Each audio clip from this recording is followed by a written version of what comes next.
Vous avez essayé de me berner? Moi, Afro Roshi? Vous avez osé? Mais c'est bon, je sais qui c'est. Je sais qui est cette foutue ombre de merde. C'est Spectrum, le Pokémon. Ah, tu t'y attendais pas, celle-là, hein? Eh oui, Afro, c'est tout.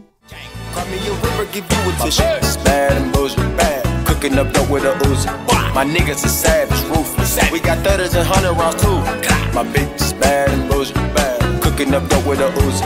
My niggas are savage, ruthless. We got 30s and 100 rounds too. Ohio Minna, ici Afro, j'espère que vous avez la pêche car moi c'est le feu. Et aujourd'hui on se retrouve pour la review de l'épisode 9 de Boruto. Alors oui, l'épisode est frais, stylé, badass, tout ce que tu veux. Et j'ai envie de dire enfin 2 épisodes d'affilée qui me mettent d'accord. Mais pourquoi ils m'ont mis d'accord? Premièrement parce que Boruto, la tête d'homme Boruto c'est un thug. Il a affronté Hanabi sans pression. Et il nous a montré que c'était pas une pédale. Et là où j'ai encore plus kiffé, c'est quand on nous apprend qu'en fait le type il s'entraîne pas chez lui. Tu te rends compte? T'as vu ce qu'il a fait dans l'épisode? Et on te dit que ça, il s'entraîne pas. Le petit, naturellement, il est intelligent. Naturellement, il est hargneux. C'est un truc de ouf. Comme je le disais dans ma précédente vidéo, Boruto est bel et bien plus fort que son père. À son âge. C'est obligatoire, c'est évident. Plus évident, tu meurs. Au-dessus, c'est le soleil. Et malgré le fait que tout le monde soit contre lui et que tout le monde ne veut pas comprendre qu'il est spécial, celui-ci persiste. Et dit qu'il va le leur montrer, leur prouver avec des actes que ce n'est pas quelqu'un d'ordinaire. Et ça fait plaisir, putain. Parce que même dans le doute, il ne se laisse pas abattre. Et c'est en ça qu'il rejoint son père. D'ailleurs, la tête d'homme, Naruto, il m'a touché dans cet épisode. Ouais, je te jure. Le voir avec Hiashi comme ça, son beau-père en famille,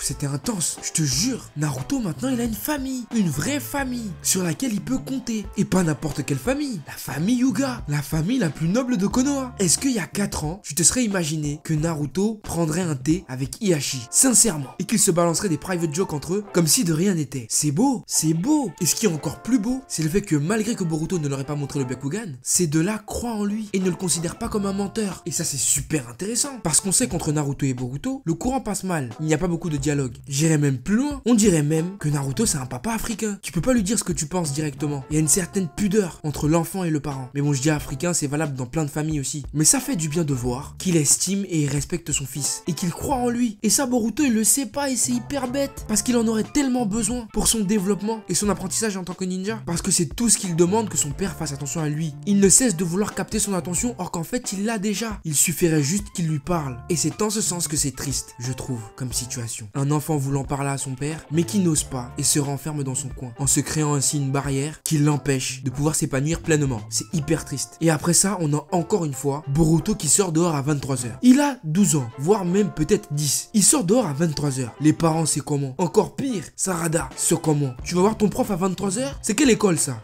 Imbécile. Konoha, c'est devenu bizarre, hein? Cours du soir, c'est très étrange, hein? Faut surveiller les enfants. Peut-être même qu'il y a des tontons pédos dans l'académie. Faut faire attention. Et c'est pas après ça, Boruto et Sarada se retrouvent face à Kagemasa, le gros porc. Lui, c'est le mari à Anko. J'en suis sûr et certain. Il se roule des galoches tous les jours. C'est pour ça qu'il est devenu gros. Tu le vois dans la série, les maigres, mais après il a rencontré Anko. Anko, elle lui a dit, écoute-moi bien, si tu veux être mon mec, faut que tu sois gros. Un gros dindon. Moi, j'aime que les dindons. Il a dit, ok, c'est pas grave, je grossirai pour toi. Et il est assez chaud, le Kagemasa, quand même. Il me fait un peu penser à Jiraiya. D'ailleurs, je pense qu'il a le même seiyuu. Je dis ça, je dis rien. Et donc, ces deux-là arrivent à le battre avec une bonne vieille coordination des familles à la Naruto et Sasuke. C'était beau. Là, c'est bien utilisé. Même si un peu facile comme scénario, mais c'est bien utilisé, ça touche. Ça m'a touché. Le coup du Shuriken Fuma, tome 2 de Naruto, bah moi, ça me touche. Le tome 2, je l'ai à la maison. Je le relis des fois quand je suis nostalgique. Quand je fais mon puriste en mode Naruto, c'était mieux avant. Enfin, bref, ils arrivent encore une fois, grâce à leur stratégie et leur esprit d'équipe, à se débarrasser du démon, ou plutôt du ghost, qui hante les personnes en détresse. Et d'ailleurs, le ghost là, il ressemble pas un peu à Spectrum? Y a pas un petit problème là? Pokémon c'est Pokémon les gars. Mélangez pas Pokémon et Naruto quand même. C'est très étrange.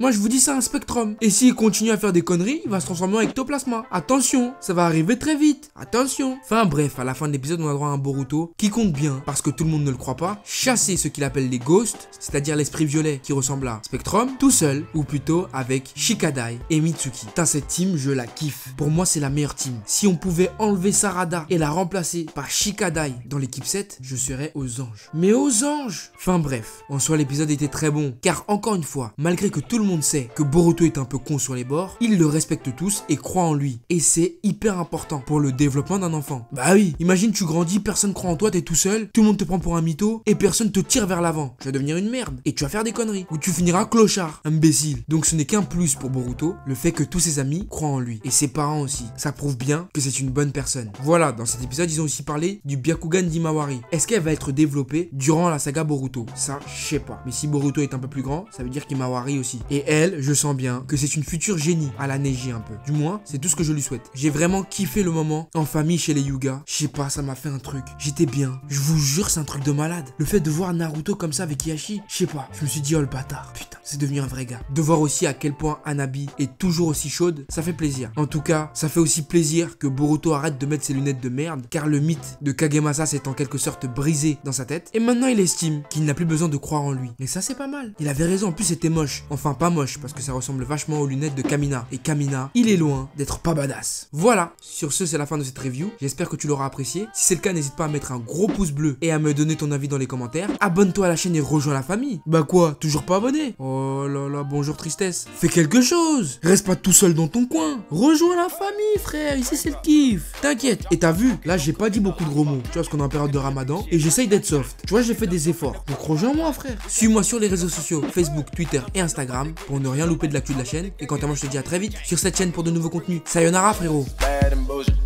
Cooking up dope with a Uzi. My niggas are savage, ruthless. We got 30s and 100 rounds too. My bitch is bad and bullshit. Cooking up dope with a Uzi. My niggas are savage, ruthless. We got 30s and 100 rounds too. All set. Records on records, got records on back.